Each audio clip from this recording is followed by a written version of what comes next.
Addiction గురించి మనం మాట్లాడుకుంటే అసలు దీనికి సొల్యూషన్ ఏంటి సార్ అని చాలా మంది అడుగుతూ ఉంటారు. ప్రతి ప్రాబ్లంకి సొల్యూషన్ దాని రూట్ కాజ్ లో ఉంటుంది, అంటే మన జీవితంలో కానీ మన ఆరోగ్య విషయాల్లో కానీ. సో ఇక్కడ ఆల్కహాల్ అడిక్షన్ కి లక్షణాలకి వైద్యం జరుగుతూ ఉంది. లక్షణాల కంటే పేషెంట్ ని కౌన్సిలింగ్ తోని కంట్రోల్ చేసే ప్రయత్నం చేస్తారు, లేదా డి అడిక్షన్ సెంటర్ లో వేయడం చేస్తూ ఉంటారు, లేదా మెడిసిన్స్ తోని లక్షణాలు కంట్రోల్ చేసే ప్రయత్నం జరుగుతూ ఉంటుంది. ఇక్కడ చూడండి, పేషెంట్ మనకి పిల్లల మీద ఓట్లేసినా, దేవుడి మీద ఓట్లేసినా, ఎంత మంచి మాటలు చెప్పినా ఇంట్లో వాళ్ళకి ఇంటలేరు. సో డాక్టర్ వల్ల కూడా ఎలాంటి ప్రయోజనం ఉండదు.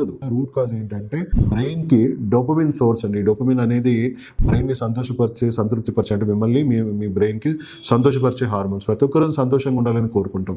అయితే ఈ బ్రెయిన్ కి అతి సంతోషం ఇస్తుందండి. అంటే ఒక నార్మల్ పర్సన్ ఒలింపిక్స్ మెడల్ కొడితే వాడికి ఎంత సంతోషంగా ఉంటాడు, అంత సంతోషము శరీరానికి ఎలాంటి కష్టం లేకుండా ఈ అడిక్షన్స్ ఇస్తా ఉన్నాయి. కాబట్టి దీనికి బ్రెయిన్ బానిస అయిపోయింది. సో బ్రెయిన్ మిమ్మల్ని బానిసగా మార్చేసుకుంటుంది దాని అవసరాల కోసం. సో ఇక్కడ రూట్ కాజ్ ఏంటంటే ఆల్కహాల్ నుంచి వచ్చే డోపమిన్ ఏదైతే ఉందో బ్రెయిన్ బానిస అయింది. బ్రెయిన్ కి ఆల్కహాల్ సోర్స్ నుంచి డోపమిన్ రాకుండా చేస్తే ఇమ్మీడియట్ గా మీ బ్రెయిన్ యూటర్న్ చేస్తుంది. అంటే డోపమిన్ వస్తేనే నాకు అది అవసరం లేదు, నాకు దానికి అసలు సంబంధం ఏంటి అన్నట్టు బ్రెయిన్ యూటర్న్ చేస్తుంది. అండ్ ఇంకో సోర్స్ ఆఫ్ డోపమిన్ ఎత్తుకుంటుంది. ఇంకో సోర్స్ ఆఫ్ డోపమిన్ మనం ఏం చేయాలంటే నెగిటివ్ సోర్సెస్ లో బ్రెయిన్ కి ఎలాంటి డోపమిన్ అందకుండా మనం మెడిసిన్స్ ద్వారా, అంటే మెడిసిన్స్ అంటే ఎలాంటి సైడ్ ఎఫెక్ట్స్ లేని మెడిసిన్స్ పేషెంట్ కి తెలిసైనా ఇవ్వచ్చు, తెలియకుండా ఇవ్వచ్చు. 90% పేషెంట్స్ డెఫినెట్లీ నాన్ కోఆపరేటివ్ ఉంటారు. వాళ్ళు ఏ ట్రీట్మెంట్ కి పక్కన డాక్టర్ దగ్గర రమ్మన్నా కూడా కోఆపరేట్ చేయరు. అలాంటి వాళ్ళకి కూడా పేషెంట్ ఫ్యామిలీ మెంబర్స్ కి ట్రైనింగ్ ఇస్తే వాళ్ళతో మీరు ఎలాంటి బిహేవియర్ ఉండాలి, ఎలా వాళ్ళ ఆరోగ్యాన్ని ఎలా మనం అసెస్మెంట్ చేసుకోవాలి, వాళ్ళకి తెలియకుండా ఎలా మనం ట్రీట్ చేసి వాళ్ళ బ్రెయిన్ లో ఉన్న డోపమిన్ ని పూర్తిగా నెగిటివ్ సోర్సెస్ నుంచి పాజిటివ్ సోర్సెస్ కి ఎలా మలుచుకోవాలి, and life long positive sources తప్ప ఇంకొక దారే లేదు అన్నట్టు